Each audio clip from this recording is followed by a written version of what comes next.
मृत्यु मृत्यु का चिंतन भगवान का आश्रय दृढ़ कराता है, भगवान का भजन करने में तन्मयता देता है और फिर मृत्यु का भय ही खत्म हो जाता है। इसलिए राधे राधे मित्रों, यदि मृत्यु से डर लगता है तो गुरु जी का ये प्रवचन पूरा सुने। अपने हेडफोन जरूर से लगा लीजिए। गुरु जी के प्रवचन का अंदाज कुछ इस तरह है, आपका दिमाग अपने आप चित्र बना लेगा। राधे राधे। हे भाई, तुम्हें क्या पता नहीं कि तुम्हारी मृत्यु होने वाली है? ये बहुत जरूरी है याद करना। ये वो औषधि है जो भजन कराती है।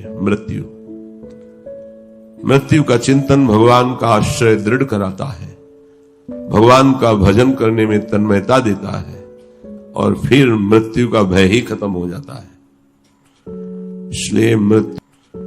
इसलिए मृत्यु बहुत आवश्यक है। याद में रखना, मरना है। जब मरना है तो सब छूटना है। फिर पकड़ना क्या है? हरि नाम, हरि लीला गुण, हरि सेवा। इसलिए कह रहे तुम निश्चिंत क्यों दिखाई देते हो भ्राता? किम मरणम, क्या तुम मरोगे नहीं जो मनमानी आचरण कर रहे हो? विषय भोगों में भूले हुए हो, बड़े हर्षित हो कि हमारे पास बहुत धन है, वैभव है, परिवार है, भोग सामग्री है, कुछ कमी नहीं है, तो क्या तुम मरोगे नहीं? मरोगे तो ये सब जाएगा क्या तुम्हारे साथ? नहीं तो हाथ क्या लगा? विचारशील बनो। दूसरी बात कह रहे हैं, मलय के निलयो स्त्री पिंड भोग स्पृहा।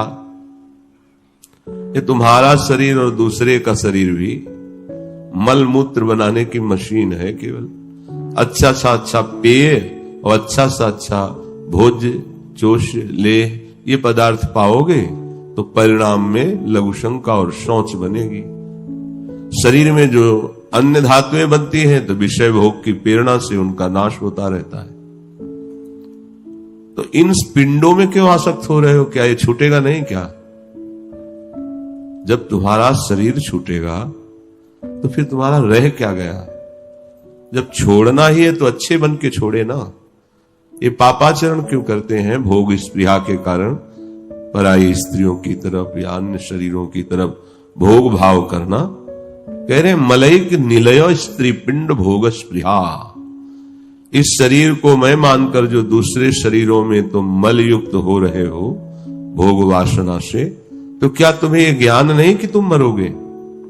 फिर ये राग तुम्हारी दुर्गति करेगा, ये पाप तुम्हें भयानक कष्ट देगा। अगर अभी सुधर जाओ तो चांस है, नहीं रोगा को बहिरंत रूपन मथन कृत द्वेषोथ रागा परहा। जब तुम्हारे पाप पूर्व के फलीभूत होंगे तो भयानक रोग घेर लेगा शरीर में। उस रोग की स्थिति में तुम शरीर का ही चिंतन करोगे, दर्द में ही परेशान रहोगे, उसकी निवृत्ति के उपाय के चिंतन में परेशान रहोगे। भगवत भजन कहां हो पाएगा? इसके अगर आगे बढ़े तो अंदर क्षोभ पैदा करने वाले राग द्वेष बैठे हुए हैं।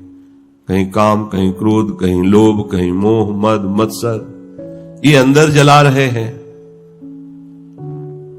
तो तुम्हें सावधान होना चाहिए कि अविद्या ये अज्ञान के खेल में मैं फंस गया हूं। ये परम रोग है, जल्दी से छुटकारा नहीं मिलता भवबंधन से। कहीं तुम्हारे अंदर ऐसा हो कि मैं पुण्य दान करके स्वर्ग चला जाऊंगा, तो स्वर्ग में भी ऐसा ही है जैसा मृत्यु लोक में है। एक दूसरे से ईर्ष्या, एक दूसरे के भोग को देखकर जलना और भयभीत रहना। पता नहीं कब पुण्य क्षीण हो जाए और हमें फिर मृत्यु लोक में इन सब सुख सुविधाओं को छोड़कर जाना पड़ेगा। काम वहां उन लोकों में भी हमारा नहीं बना। तो कह रहे हैं श्री ब्रजेंद्र नंदन प्रेमोत्सव संगति। तुम्हें अवसर मिला है प्रेमोत्सव में सम्मिलित होने का। तो जो ब्रजेंद्र तनय प्रियालाल है, वृषभानु जी भी ब्रजेंद्र हैं और नंद बाबा भी ब्रजेंद्र हैं। ये जो प्रियालाल हैं, श्यामा श्याम हैं, इनके भक्तों का संग कर लो। परमो ब्रजेंद्र तनयो प्रेमोत्सवै संगति। जो प्रियालाल के प्रेम में उन्मत्त भक्त जन हैं, उनका संग कर लो तो सर्वोपनिषद रहस्य परमम, जो सब उपनिषद है, शास्त्र है, उनका जो रहस्य है वो संत संग से आपकी समझ में आ जाएगा। और कोई समझ नहीं आती।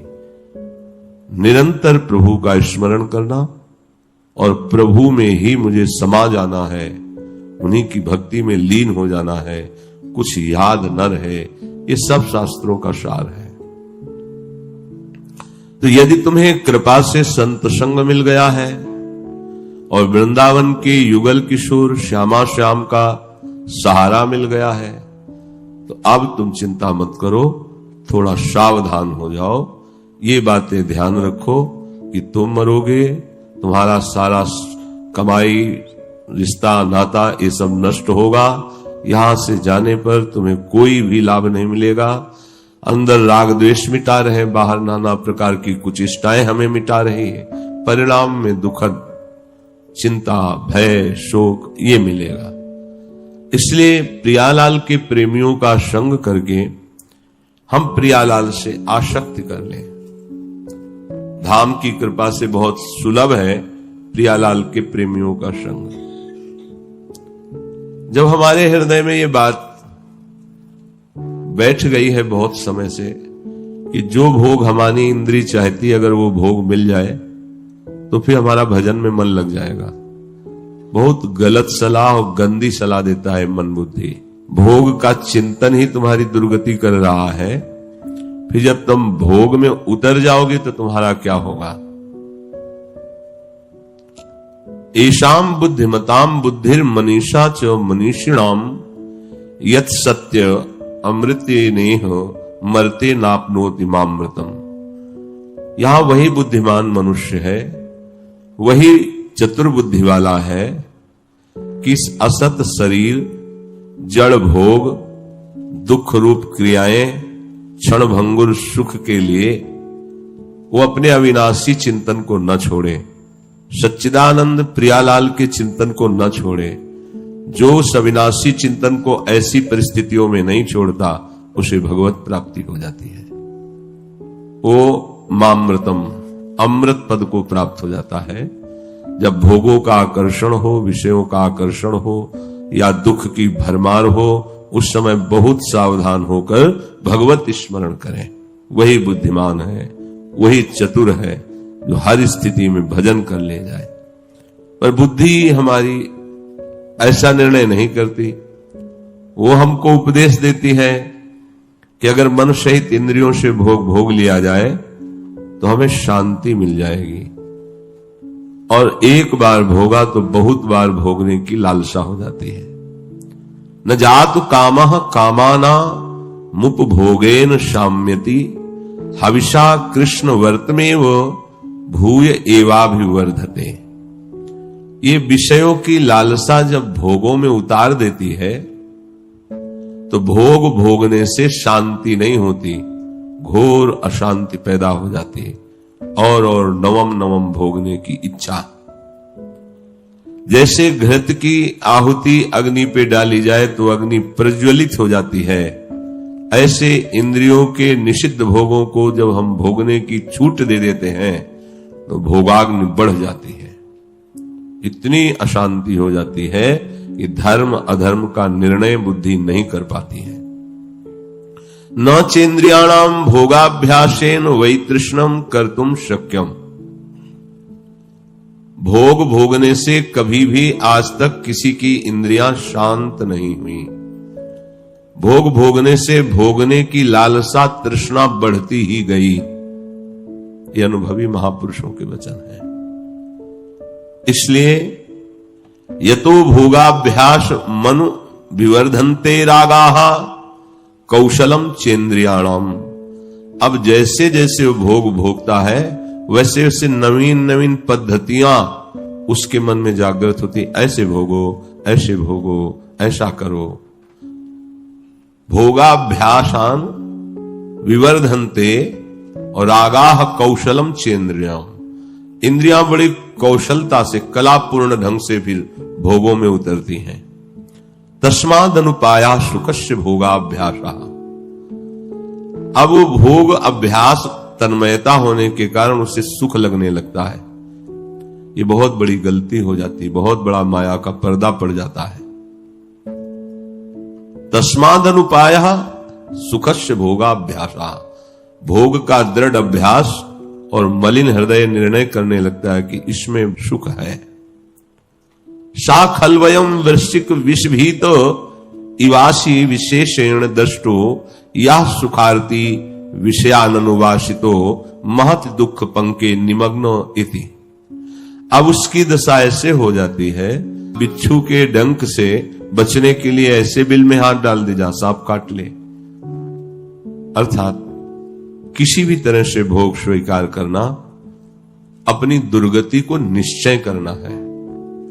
गृहस्थ धर्म में संतानोत्पत्ति के लिए भगवान को प्रणाम करके, देवताओं को प्रणाम करके, मर्यादा से जिन तिथियों को जैसा नियम बताया गया वैसे अगर मनमानी भोगाचरण हुआ तो कह रहे हैं वृश्चिक विषभीत, बिच्छू के डंक से भयभीत होकर, अर्थात भोगों की लालसा से जो जलन हुई उससे बचने के लिए उसने भोगों में रति कर ली। तो ऐसा हुआ जैसे वृश्चिक के भय से बचने के लिए फणधारी सांप के बिल में हाथ डाल दे।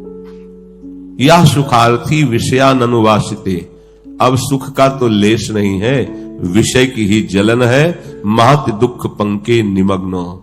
वो बड़े भारी दुख में फंस जाता है, निकल नहीं पाता है। इसलिए सुख प्राप्ति का साधन परमार्थ है, अध्यात्म है, भोग संग्रह और भोग भोगना नहीं है।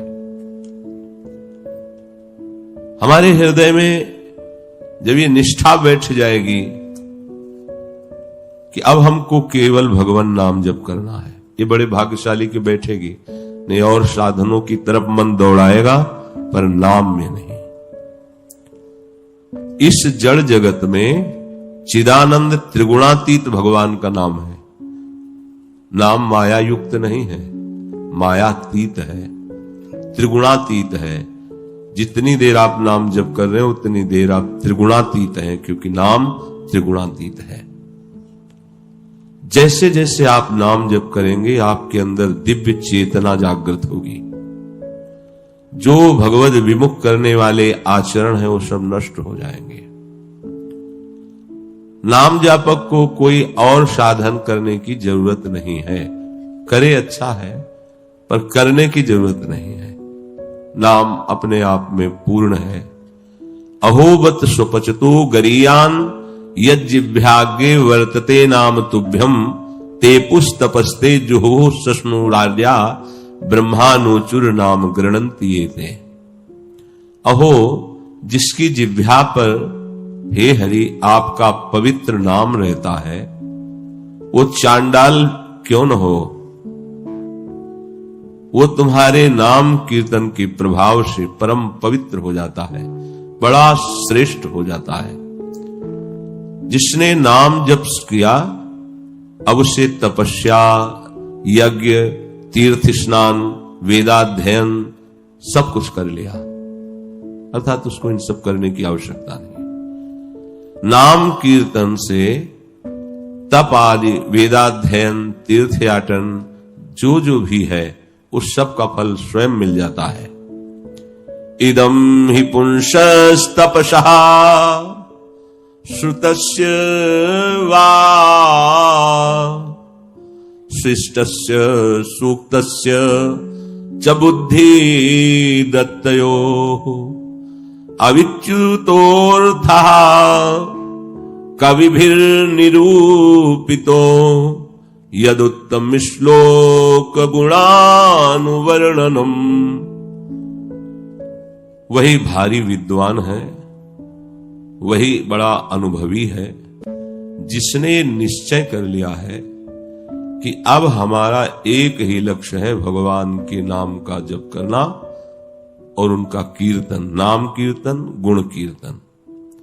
अब वेदाध्ययन, उत्तम यज्ञ, मंत्र अनुष्ठान, ज्ञान, दान, इनका जो फल है पढ़ने लिखने और सब क्रियाओं का, वो सब भगवान नाम में स्वयं प्राप्त हो जाता है। भागने की जरूरत नहीं है। आज ये पर्व है, भागे चले जा रहे हैं, प्रभु का विस्मरण हो रहा है, धक्के मुक्का, शांत बैठ जाओ और हरिनाम जपने लगो, नाम कीर्तन करो। सारे तीर्थों का फल, सब वेदों का स्वाध्याय, समस्त यज्ञों का फल, सब व्रतों का फल आपको नाम में ही प्राप्त हो जाएगा। कल एक प्रश्नकर्ता ने किया था प्रश्न कि मैं बचपन से साधु समागम करता हूं, बहुत पहले दीक्षा ले ली थी, खूब नाम जप भी करता हूं, पर मैं भयभीत रहता हूं कि पता नहीं मेरा कल्याण होगा कि नहीं होगा, मेरा मंगल होगा कि नहीं होगा। तो जकारो जन्म विच्छेद पकारः पाप नाशकः तस्मात् जप इति प्रोक्तो जन्म पाप विनाशकः।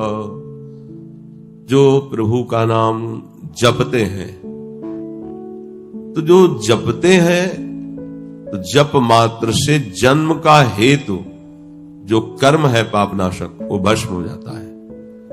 जकारो जन्म विच्छेदा, भगवान दे इतनी सामर्थ्य में देते रहना।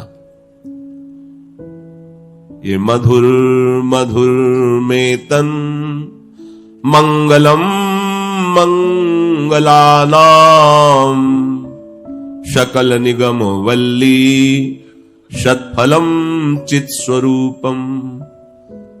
आप जी नहीं पाएंगे नाम के बिना, इतना इसका नशा है, इतना स्वाद है, इतना।